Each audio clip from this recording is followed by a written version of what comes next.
일곱 이인을 띄고요. 순서 이제 기억하시죠? 일곱 이인을 띄고 일곱 나팔이 부러지는데 성경의 마지막 나팔 하면은 몇 번째 나팔? 일곱 번째 나팔이 되겠죠. 마지막 나팔 소리. 그럼 몇 번째 나팔 소리? 일곱 번째 나팔 소리. 그래서 여기 이제 일곱 번째 나팔 소리가 마지막 나팔 소리가 되는 것이고요. 다음번에 그 다음에 요게 이제 재앙의 구조도 기억하시죠? 전에 보는 요한계시록도 차트가 이제 눈에 익으시죠? 중요 역사를 요약을 하게 돼요. 그러니까 마지막 나팔이 불었다면은 뭐 여기서 진노의 대접이 쏟아진다든지 그 다음에 뭐 불이 섞인 유리바다 건너편에 우리가 가 있는 그 장면들을 보여주면 되는데 그렇지를 않은 거예요. 갑자기 12, 13, 14장 오늘도 보니까 전혀 생소한 얘기가 이제 막 진행이 되고 있단 말이에요. 그래서 이제 어렵다는 거예요, 성경이. 12, 13, 14장을 해석을 하고 나면은 그 다음에 요한계시록의 흐름이 이제 보여요. 그래서 일곱 번째 나팔이 불고 나서 곧장 15장으로 가면은 아무 스토리에 문제가 없어요. 한번 볼까요? 만약에 이제 11장에서 15장으로 넘어가면 어떤 스토리가 있는지 다음 장 보겠습니다. 15장 1절을 볼까요? 1장 2절, 1절 2절 같이 보겠습니다. 시작. 또 하늘에 크고 이상한 다른 이적을 보매 일곱 천사가 일곱 재앙을 가졌으니 곧 마지막 재앙이라. 이 하나님의 진노가 이것으로 마치리로다. 일곱 천사가 일곱 재앙을 가졌다. 이것은 진노의 대접 재앙이 이제 등장을 했다. 이 얘기를 하고 있죠. 그 다음에 이것이 마지막 재앙, 진노의 일곱 대접이 마지막 재앙이다. 이것으로 마치는 거예요. 그 다음에 2절 시작. 또 내가 보니 불이 섞인 유리바다 같은 것이 있고 짐승과 그의 우상과 그 이름의 수를 이기고 벗어난 자들이 유리바닷가에 서서 하나님의 검은 고를 가지고 그러니까 우상하고 이름의 수를 이기고 벗어난 자들, 우리 성도들이죠. 성도들이 불이 섞인 유리바다 같은 것이 있는데 그 바닷가에 서서 검은 고를 가지고, 검은 고라는 것은 찬양하는 도구죠. 찬양하는 도구를 가졌다고 합니다. 마지막 나팔, 일곱 번째 나팔에 우리들은 호련히 이제 변화가 되고 휴거되어서 불이 섞인 유리바다 건너편으로 이동을 하게 되고 지상에는 이제 믿지 않는 자들만 남아서 진노를 당하게 됩니다. 성도들은 이 장면을 우리는 이제 보게 돼요. 하늘나라에 가서 천상에서 보게 되는데 매우 안타까워하지만 어쩔 수가 없죠. 고린도전서 15장 51절 52절이 이 말씀을 뒷받침하고 있어요. 시작. 보라 내가 너희에게 비밀을 말한대요. 우리가 다 잠잘 것이 아니요 마지막 나팔에 순식간 호련히 다 변화되리. 마지막 나팔이 몇 번째 나팔? 일곱 번째 나팔. 다 호련히 변화가 돼요. 우리가 육신의 몸에서 썩지 않는 몸으로 변화가 돼요. 그 다음에 나팔 소리가 나면 죽은 자들이 썩지 아니할 것으로 다시 살아나요. 그러니까 우리들은 몸이 바뀌어요. 그리고 우리도 변화가 된다. 그 다음에 데살로니가 전서에도 이 이야기를 쓰고 있어요. 시작. 주께서 호령과 천사장의 소리와 하나님의 나팔 소리로 친히 하늘로부터 강림하시리니 그리스도 안에서 죽은 자들이 먼저 일어나게. 그리스도 안에서 죽은 자들이 먼저 일어나게. 그러니까 먼저 죽은 성도들이 먼저 일어나요. 그러니까 무덤이 열리고 일어나는 그런 현상도 되고요. 뭐 화장한 사람들은 다시 화장한 것들이 다시 세포가 다시 만나게 되고 바다에 빠져 죽었어도 바다에서 들림을 받게 돼요. 변화된 몸으로 다시 일어나요. 17절 시작. 그 후에 우리 살아남은 자들도 그들과 함께 구름 속으로 끌어올려 공중에서 주를 영접하게 하시리니 그리하여 우리가 항상 주와 함께 있으리라. 우리는 이렇게 변화가 되게 돼 있다 하고 성경이 뒷받침을 하고 있습니다. 일곱인이 이제 차례대로 떼어질 사건, 그 다음에 일곱 나팔이 차례대로 불면서 나타나는 여러 가지 현상들을 그동안에 우리가 배웠죠. 근데 이것이 언제 어느 때에 이 현상들이 일어날 줄 우리는 정확히 몰라요. 그렇지만 우리는 이제 이미 성경에서 우리가 알고 있기 때문에 이러한 사실이 역사적인 사건으로 막 나타나고 있을 때 우리는 알게 되는 것이죠. 그리고 이제는 마지막 나팔이 부러졌고 성도들의 삶은 바로 하늘나라의 삶으로 우리가 변화하게 될 것입니다. 그런데 11장 마지막 나팔, 일곱째 나팔을 불고 막간을 이용해서 카메라를 쫙 돌려버린 거예요. 카메라를 돌려서 계시록 12, 13, 14장을 보여주고 있습니다. 12장에는 그동안에 이제 마지막 나팔이 불렸는데 역사가 왜 이렇게 진행이 됐는가 하는 것을 알려줘요. 심판이 왜 진행되고 있을까? 그냥 살면 되지. 왜 심판할 수밖에 없는가 하는 것을 갖다가 보여주게 되고요. 13장에는 어떤 박해를 받느냐 하는 것을 알려주고요.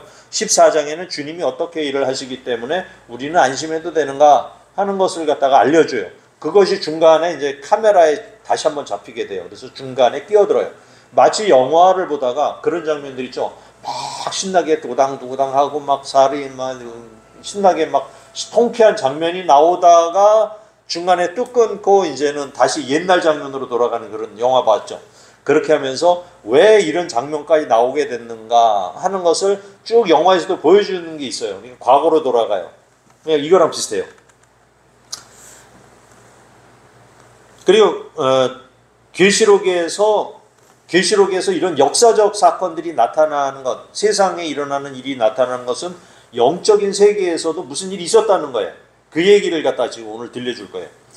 그러니까 과거에 무슨 일이 있었던 것은 영적인 세상에서 무슨 일이 있었던 것이다. 이거랑 이제 대비가 돼요. 우리는 이제 역사를 다음 장 보시면요. 우리는 이제 역사를 볼 때 다 우연히 일어나는 것이 아니고 영의 세계에서 일어난 일을 바탕으로 이 땅의 역사가 진행된다 하는 사실을 아셔야 돼요. 성도가 핍박과 고난을 당하는 개인적인 일, 우리 개인적인 일부터 비롯해가지고 나라와 나라가 싸우고 그 다음에 민족과 민족이 서로 다투고 이기고자 하는 그런 경쟁을 할 때 거기에는 하늘나라 영이 개입되어 있다 하는 것을 갖다가 우리가 알아야 된다는 얘기죠. 그래서 요한계시록을 해석하는 입장은 이제 한 두세 가지가 있는데요. 영적인 관점에서, 그러니까 세상에 나타나는 이 영적인 관점에서 설명을 하는 개혁주의적인 입장이 있고요.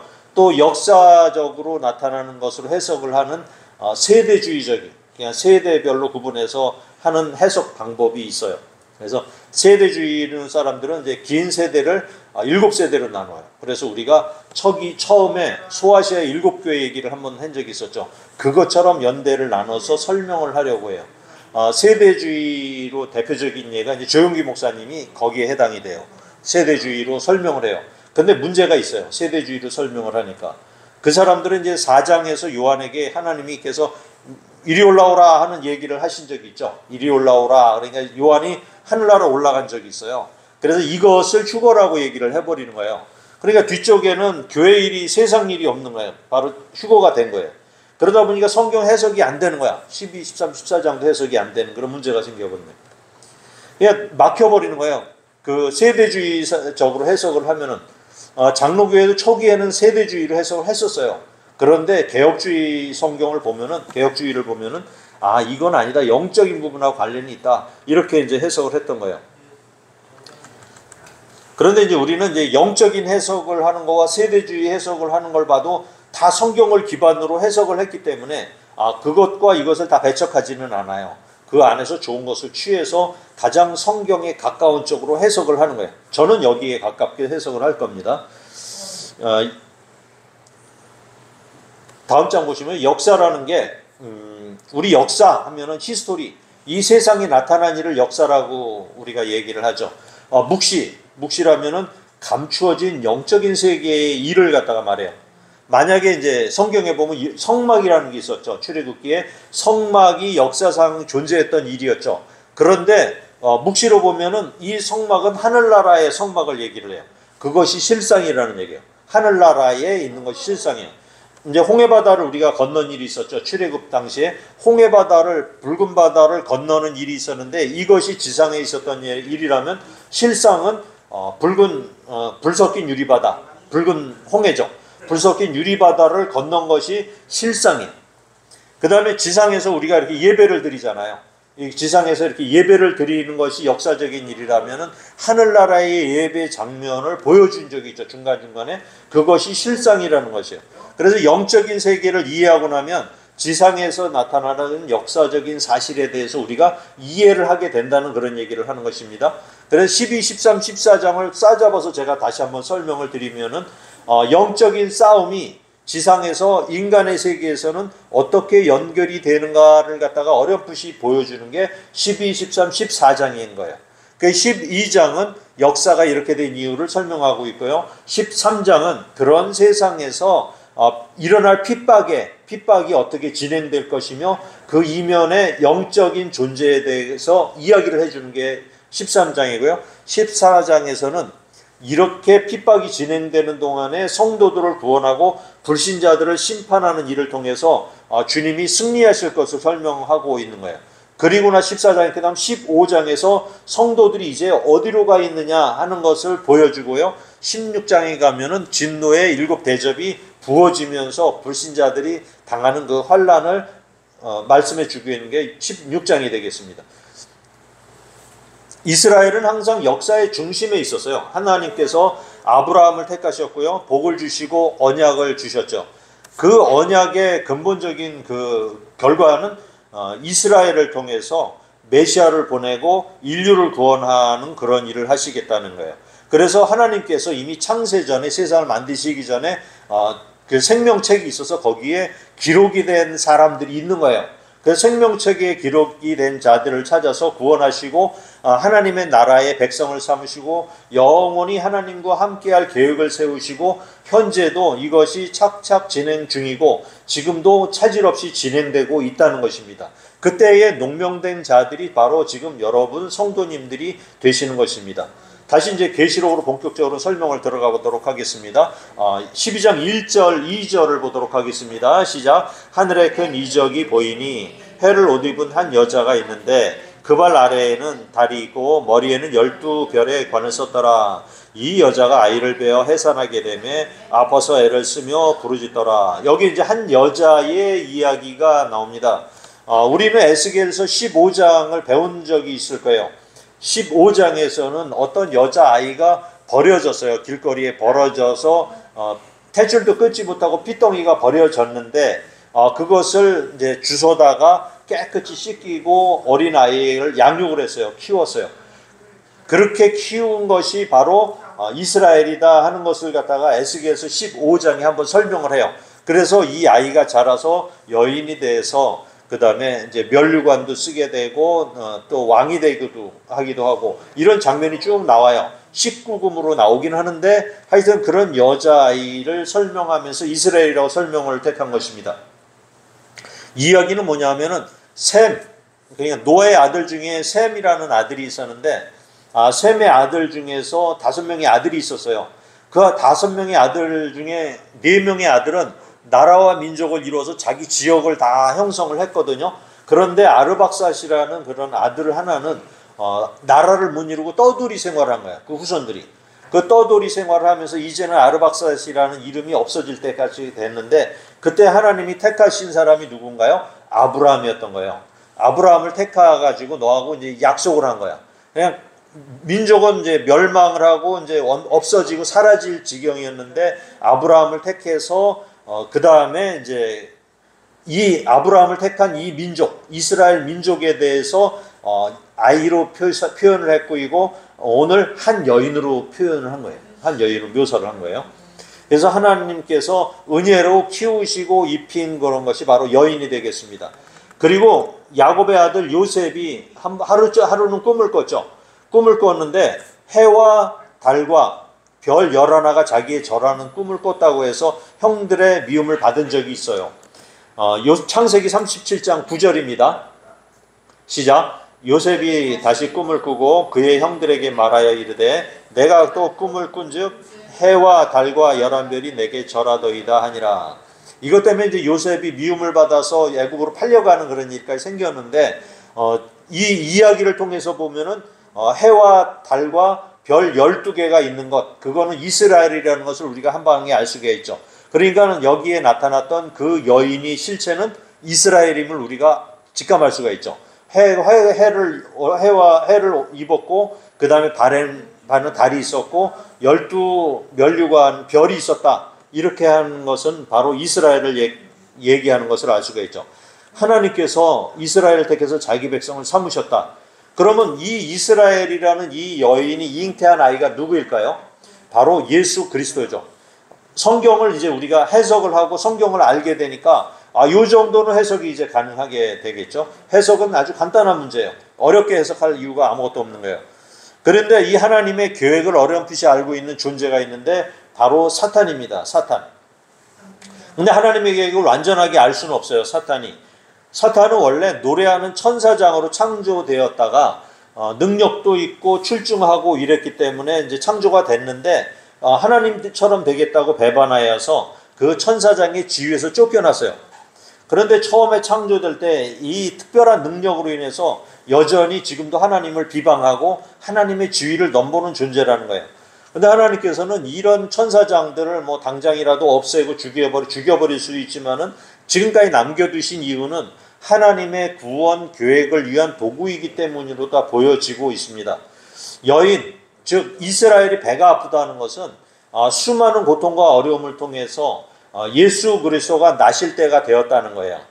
그런데 만약에 지금도 이 천주교에서 해석은 이 여인이 누구냐? 마리아다라고 해석을 하면은 이단이 돼요, 이단이.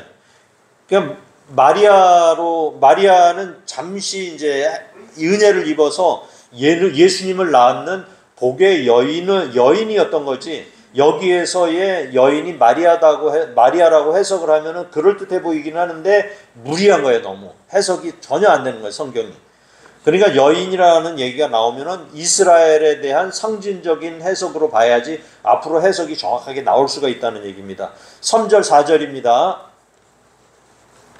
시작. 하늘에 또 다른 이적이 보이니 보라, 한 붉은 용이 있어 머리가 7이요 뿔이 10이라. 그 여러 머리에 7 왕관이 있는데 그 꼬리가 하늘의 별 3분의 1을 끌어다가 땅에 던지니라. 용이 해산하려는 여자 앞에서 그가 해산하면 그 아이를 삼키고자 하더니, 용으로 대변되는 사탄이 있는데 머리가 7이랍니다. 저기 머리가 7인 용 있죠? 머리가 7이라는 얘기는 지혜롭다는 얘기예요. 머리가 7이니까 얼마나 지혜롭겠어요. 우리는 머리 하나만 가져도 이렇게 지혜로운데, 그 다음에 지식도 많다, 아는 것도 많다, 이것을 갖다 이야기하는 겁니다. 그러니까 우리가 머리 하나 달린 인간이 머리 7인 사탄을 이긴다는 것은 불가능하겠죠. 그 다음에 뿔이 10이라는 것은 권세, 권력, 힘, 유용이 있다는 얘기예요. 그러니까 힘하면 뿔이죠. 권력하면 뿔이에요. 그 다음에 이 머리에 7 왕관이 있다는 얘기는 이제 여러 나라 임금을 다스리는 것을 의미하는 것입니다. 그러니까 인간이 사탄을 이길 수는 없어요. 하나님께서 이런 사탄에게 권세와 지혜를 주시기도 했지만 빼앗지 않고 세상을 미혹하고 다스리는 권한을 하나님께서 일부 허락하신 거예요. 이 사탄이 타락을 할 때 하늘의 별을 끌고 이제 내려왔다 그랬죠. 하늘의 별로 대비되는 것, 하늘의 별은 뭐냐면 천사예요. 천사들이, 타락한 천사들인데 사탄을 따르는 천사들이 있었는데 그 3분의 1을 끌고 막 내려와서 이 땅에 귀신으로 만들어버린 거예요. 지금은 귀신이 있어요, 없어요?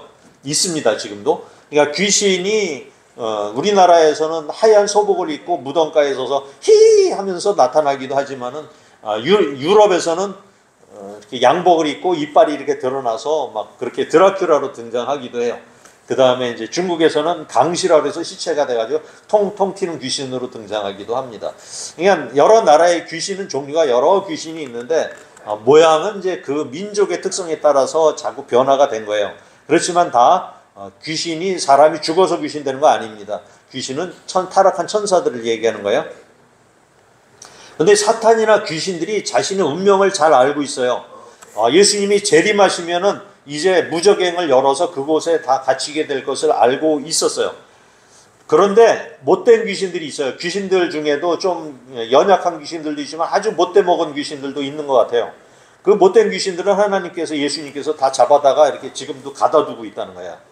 인간의 생명을 건드리거나 아주 상태가 아주 심각한 귀신들은 유다서에 이제 베드로후서에 보면은 무적에게 가둬서 지금도 가둬놨다는 거예요. 성경에 보면은 한번 볼까요? 유다서 1장 6절 시작. 또 자기 지위를 지키지 아니하고 자기 처소를 떠난 천사들을 큰 날의 심판까지 영원한 결박으로 흑암에 가두셨으며. 베드로후서에 베드로도 이런 얘기를 해요. 시작. 하나님이 범죄한 천사들을 용서하지 아니하시고 지옥에 던져 어두운 구덩이에 두어 심판 때까지 지키게 하셨으니.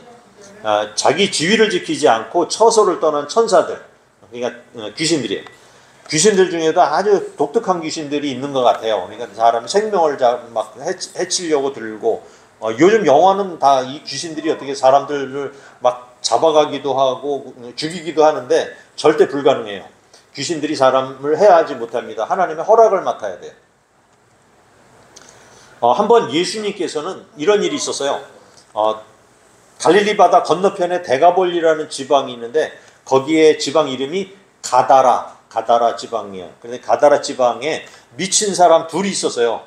미친 사람 둘이 있는데 이 두 사람 속에 군대 귀신이 들어간 거야.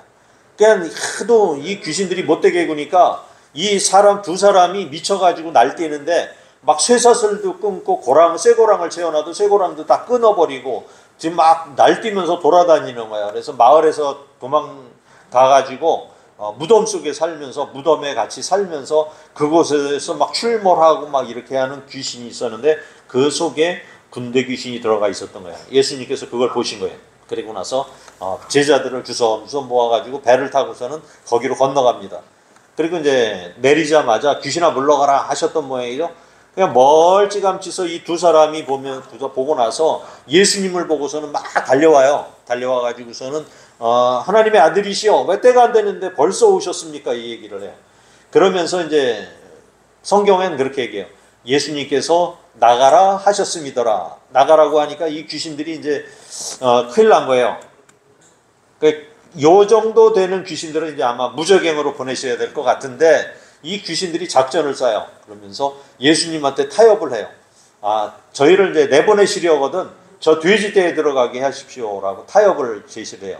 아직 무적행으로 들어갈 때가 안 됐는데 우선은 여기로 임시 가게 해주십시오라고 해요. 근데 예수님께서 그래 가라 하니까 그냥 그 군대 귀신이 다 쏙 빠져가지고서는 탁 들어가요. 그리고 돼지떼가 이게 웬 봉변이냐 하면서 귀신들이 들어오니까 몸에서 이상이 생겼잖아. 그러니까 그냥 돼지떼가 놀라가지고 그냥 미쳐서 날뛰는 거예요. 그러니까 돼지들이 갑자기 봉변을 당했죠. 그래서 돼지떼들이 비탈길로 몰아서 막 달려들어가지고 갈릴리 바다에 들어가 몰살을 한 적이 있어요. 그 마리수가 2,000마리더라. 성경은 그렇게 기록을 하고 있어요. 무적행을 면제받았었죠. 예수님한테 잘 부탁을 해가지고. 그래 이런 예수님이시니까 예수님이 이제 태어나실 때에 사탄이 온갖 방해를 많이 했어요. 그리고 이스라엘 민족 자체가 태어나는 것이 예수님의 탄생을 의미하기 때문에 이스라엘 민족 자체가 성립이 되는 것을 반대하려고 하는 많은 시도가 있었습니다.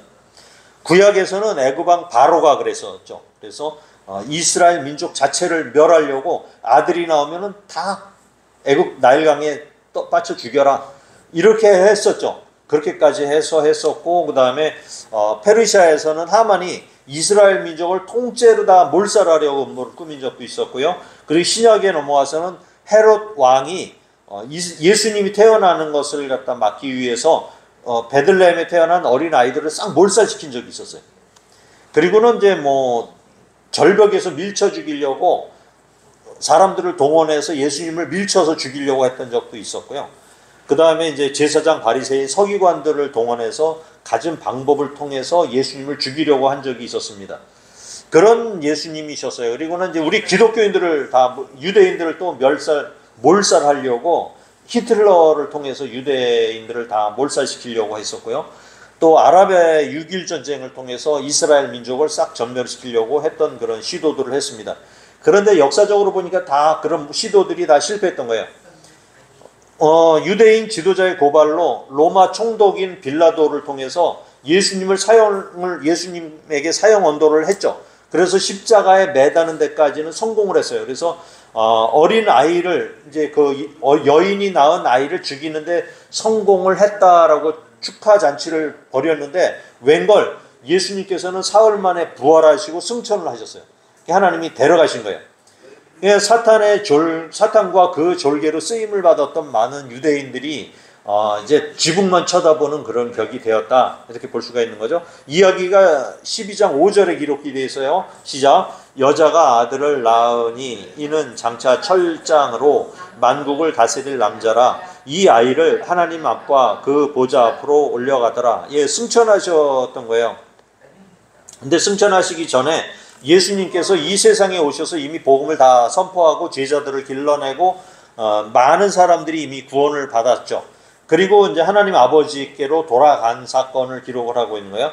그러니까 사탄이 이제 열받고 분노해서 발악을 하기 시작하는 거예요. 여자인 이스라엘을 죽이려고 혈안이 더 되고 있는 것이죠. 이스라엘은 그렇지만 이제 결국 예수님의 예언대로 70년, AD 70년에 로마의 디도 장군의 손에 멸망을 당해버리죠. 그래서 예루살렘 성과 성전이 완전히 파괴가 돼서 돌 위에 돌 하나도 남지 않게 되었어요. 돌 위에 돌 하나도 남지 않게 되었다는 얘기는 로마 군대가 와서 이 예루살렘과 성소를 아주 불질러 버렸어요. 그랬더니 성소 벽에 칠해져 있던 금들이 주르르 녹아가지고 돌 사이로 다 스며들어간 거예요. 그러니까 예루살렘 성소에 녹은 그 금을 찾기 위해서 돌을 다 부신 거예요. 성전에 있는 돌까지도 다 부시고 들쳐내고 부시고 그래서 벅벅 긁어가지고 금을 다 뺏겨간 거예요. 그 얘기를 하는 거예요. 그래서 뒤에 돌 하나도 남지 않게 되었다. 이 얘기를 성경이 쓰고 있어요. 6절 그 여자가 광야로 도망하며 거기서 1260일 동안 그를 양육하기 위하여 하나님께서 예비하신 곳이 있더라. 유다가 이제 멸망을 했지만 영적인 의미에서 보면은 광야로 도망한 것이라는 거예요. 유다는 멸망이라고 했지만 하나님께서는 광야로 도망시킨 것이다. 일정한 기간 동안을 이스라엘을 보호하셨다가 1948년에 다시 이스라엘이 독립을 하게 만들었죠. 열받은 사탄이 예수님을 찾아서 이제는 하늘나라로 쳐들어간 거예요. 예수님을 잡겠다고. 그러니까 좀 무모한 공격이었겠죠. 사탄이 공격을 했어요. 하늘나라를. 그러니까 자신의 운명이 얼마 남지 않았다는 것을 알고는 이제 최후의 발악을 하는 거예요. 그러니까 귀신들을 동원해서 사탄이 하늘로 쳐들어갑니다. 17절, 8절이 이 얘기를 하고 있어요. 시작. 하늘에 전쟁이 있으니 미가엘과 그의 사자들이 용과 더불어 싸울세. 용과 그의 사절도 싸우나 이기지 못하여 다시 하늘에서 그들이 있을 곳을 얻지 못한지라. 영적인 세상을 지금 얘기를 하고 있는데 참고로 성경을 다시 한번 볼까요? 욥기를 보니까 하나님께서 천사들하고 회의를 할 때, 그러니까 아브라함 시절이에요. 그때는 회의를 할 때 사탄도 기웃거리면서 왕래가 가능했던 거예요. 그러니까 어느 정도 자유롭게 하나님 나라에 이렇게 왔다 갔다 했던 거예요. 사탄이 타락을 했지만 그래도 왔다 갔다 했던 것을 보여줘요.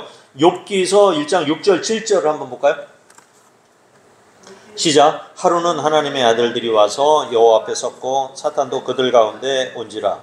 여호와께서 사탄에게 이르시되 내가 어디서 왔느냐. 사탄이 여호와께 대답하여 이르되 땅을 두루돌아 여기저기 다녀왔나이다. 하나님의 아들들이라는 것은 천사들을 얘기를 해요. 천사들하고 하나님이 이제 회의를 할 때 어전 회의를 하듯이 하는데 사탄이 씩 와가지고서 기웃기웃거리는 장면이 여기 나오죠. 그런데 요번에 이제 예수님이 돌아가시고 하늘로 올라가시고 난 다음에 사탄이 하늘나라를 침범했다가 미가엘 천사장에게 패했죠. 그 이후로는 이제 하나님 나라에 얼씬도 못하게 된 거예요. 이제 땅으로 쫓겨나 버린 거예요. 그러니까 그나마 욥기서에 보면 하늘나라 기웃기웃거리면서 어떻게 넘보기라도 했는데 이제는 지상에만 있게 되었다 이렇게 보여져요. 사탄이 아무리 강해도 미가엘 천사장을 이길 수는 없었던 거예요. 하물며 하나님이신 예수님을 이긴다는 것은 말도 안 되는 일이겠죠. 예수님께서 이제 이 땅에 오신다는 얘기는 사탄이 무적행으로 빠져들은 그쪽으로 가게 된다는 것을 의미하는 거예요. 9절 10절 계시록 9절 10절을 보겠습니다. 시작. 큰 용이 내쫓기니 옛뱀 곧 마귀라고도 하고 사탄이라고도 하며 온 천하를 꿰는 자라. 그가 땅으로 내쫓기니 그의 사자들도 그와 함께 내쫓기니라.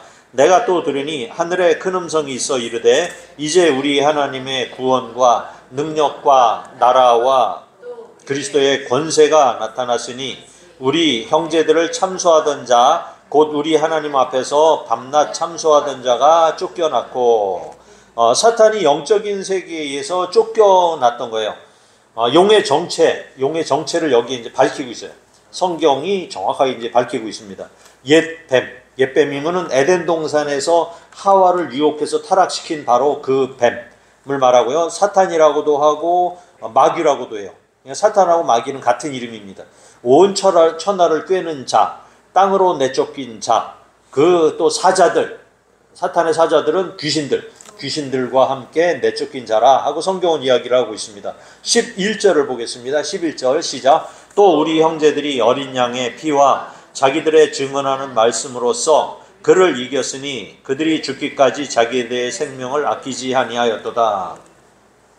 미가엘은 이제 사탄과 싸워서 하늘나라에서는 승리를 했어요. 지상에서는 믿음의 성도들이 싸우고 죽기까지 대적을 하고 싸운다는 얘기예요. 하늘에도 싸움이 있었고 땅에서도 싸움이 있어요. 예수님을 증거하면서 죽기까지 싸우고 승리하는 일은 어떻게 나타나느냐? 순교로 나타나는 거예요. 자기의 생명을 아끼지 않는 순교로 나타났다. 이 얘기를 쓰고 있는 거예요. 12절입니다. 시작. 그러므로 하늘과 그 가운데 거하는 자들은 즐거워하라. 그러나 땅과 바다는 화가 있을진저 이에 마귀가 자기의 때가 얼마 남지 않은 줄을 알므로 크게 분내어 너희에게 내려갔음이더라. 하늘에서 전쟁에서는 미가엘이 승리를 하면서 마귀가 이제 얼씬거리지 못하게 되니까 하늘나라에서는 기뻐하고 즐거워한다는 얘기예요. 하늘에서는 이제 넘보는 놈이 없으니까 평화가 나와 있으니까 기뻐하게 되지만 문제는 땅이라는 얘기예요. 땅으로 쫓겨난 마귀가 이제 무슨 짓을 할지 모르기 때문이죠. 말세가 다가올수록 마귀는 더 기승을 부릴 거예요. 마귀가 사람을 통해서 역사를 하는데 사람을 더 악하게 만들어요. 그러니까 말세가 다가오면서 사람들이 점점 더 악해지는 거예요. 그래서 묻지마 공격도 묻지마 살인도 막 이루어지는 거예요. 귀신을 통한다 역사들입니다. 마귀를 통해서 권세를 잡은 자들이 생겨날 거예요. 이 나라를 침범하는데 이유가 없어요. 그냥 무조건 공격해가지고 멸망을 막 시키고. 그러니까 전 세계에 일어나는 전쟁을 보면 우리가 상식적으로는 이해가 안 돼요. 그 이면에 그런 마귀의 귀신의 역사가 있다는 사실이죠. 그 다음에는 이제 사람을 이용하고 권력을 이용해서 믿는 사람들을 핍박을 하게 되는 것이죠. 그 선하던 사람, 아무런 종교적 영향력이 없던 사람이 이제 어느 순간엔 갑자기 대통령이 되고 나서 갑자기 돌변을 해서 종교를 탄압하고 기독교를 탄압하는 일이 있을 거예요. 있기 전에는 잘 몰랐는데, 당선되기 전에는 몰랐는데, 권력을 얻고 나니까 횟가닥 뒤집어지는 그런 일이 생길 거예요, 분명히. 그렇게 역사를 하는 거예요. 교회를 핍박하고, 그 다음에 위축시키고, 교회를 문 닫게 하는 일, 그런 목적으로 이용되게 될 것이라는 얘기예요. 그리고 우리는 이제 그런 역사적인 사건이나 어떤 권력자들의 그런 이면에 사탄이 역사를 하고 있구나라는 것을 우리가 이제 보시면 되는 거예요. 보시면서 이해하시면 되는 겁니다. 그래서 이제 쭉 한번 읽어보겠습니다. 성경 13절서부터 16절까지 이제 이해가 되시니까 한번 읽어볼까요? 시작. 용이 자기가 땅으로 내쫓긴 것을 보고 남자를 낳은 여자를 박해하는지라 그 여자가 큰 독수리의 두 날개를 받아 광야 자기 곳으로 날아가 거기서 그 뱀의 낯을 피하여 한때 두 때와 반 때를 양육받음에 여자의 뒤에서 뱀이 그 입으로 물을 강같이 토하여 여자를 물에 떠내려가게 하려되 땅이 그 여자를 도와 그 입을 벌려 입에서 토한 강물을 삼키니. 용의 이런 여러 번의 시도가 성공하는 듯 했지만 모두 다 실패를 합니다. 첫 번째는 하나님과 같아지려고 교만을 떨다가 하나님 창조주를 배신했지만 결국은 실패했던 그런 일이 있었고요. 두 번째는 여자가 낳은 아이를 박해하려다가 실패를 했죠. 그 다음에 세 번째는 미가엘과 싸웠지만 하늘에서 쫓겨났고요. 네 번째는 입으로 물을 토해서 이 땅에 믿는 성도들을 통째로 다 물에 떠내려가게 하려고 했지만 땅이 입을 열어서 물을 삼켜버려서 또 실패를 했습니다. 이 네 가지의 실패를 오늘 성경은 이야기를 하고 있습니다. 이런 실패를 했지만 사탄이 물러나지는 않을 겁니다. 지금까지 이런 배경으로 여기까지 왔지만 앞으로도 집요하게 대적을 할 거예요. 우리의 힘과 노력으로 사탄을 대적하고 이기는 것은 불가능한 거예요. 우리가 열심히 기도하고 그런다고 해서 사탄을 이길 수는 없어요. 오로지 예수 그리스도의 능력, 예수님의 권세를 우리가 힘입어서 우리가 말씀으로 승리를 하는 것이 이길 수 있는 길이라는 얘기입니다. 마지막에 12장 7절을 보겠습니다. 시작. 용이 여자에게 분노하여 돌아가서 그 여자의 남은 자손 곧 하나님의 계명을 지키며 예수의 증거를 가진 자들과 더불어 싸우려고 바다 모래 위에 서 있더라. 왜 믿는 자들에게 핍박과 시련과 시험이 다가오느냐 하는 문제는 우리 성도들은 영적인 차원에서 보셔야 합니다. 그러면 답이 나와요. 여자의 남은 자손은 이스라엘과 우리 교회가 해당이 되는 것입니다. 여자의 남은 자손 누구냐?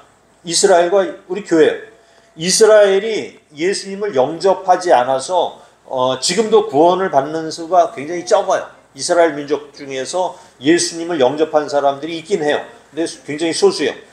그렇지만 아직도 이 역사의 중심에는 이스라엘이 있어요. 그 다음에 하나님께서 또 말씀을 이스라엘 민족을 통해서 우리에게 전해 주셨기 때문에 그들 중에 또 구원을 받을 자들이 많이 나오게 될 것을 우리는 지난번에 보았죠. 14만 4천 명, 4천 명의 숫자를 보여주시면서 알게 해 주셨습니다. 여자의 남은 자손, 이것은 바로 우리 교회를 의미해요. 교회가 크든 작든 상관없어요. 또 한 사람 한 사람이 다 교회라고 말씀을 드린 적이 있죠. 교회라는 것은 하나님의 계명을 지키고 예수의 증거를 가진 자들이 바로 교회가 되는 것입니다. 사탄 마귀는 자기 졸개들인 귀신들과 함께 총동원령을 내려서 오늘 어디에 섰습니까? 바닷가 모래에 서 있습니다. 배수의 진을 치고 우리를 궁지에 몰아넣고 바다에 빠뜨릴 심산인 거예요. 그러나 우리에게는 예수님이 계십니다. 도가 지나친 귀신은 예수님께서 싹 던져다가 처단하실 거고요. 사탄이 아무리 강해도 미갈만은 못했잖아요. 귀신이 아무리 많고 행할 능력이 많다고 해도 하늘의 천사는 그 배가 되는 병력을 갖고 있습니다. 그 천사들이 지금 여기 내려와 있는 거예요. 말씀을 통해서 역사를 미혹하는 사탄의 편에 설 것인지 아니면 구원의 반열에 들어가는 성도가 될 것인지를 이제 여러분들은 결정을 하시기 바랍니다. 어떻게 핍박이 오게 되며 어떻게 주님이 승리하시는지 우리는 이제 저는 다음 2주간 13장, 14장을 통해서 또 여러분들에게 말씀을 드리게 될 것입니다. 주님은 우리의 주인이심을 믿고 핍박과 시련, 유혹을 말씀으로 이겨내시는 증인의 삶을 사시기를 축원드립니다. 아멘.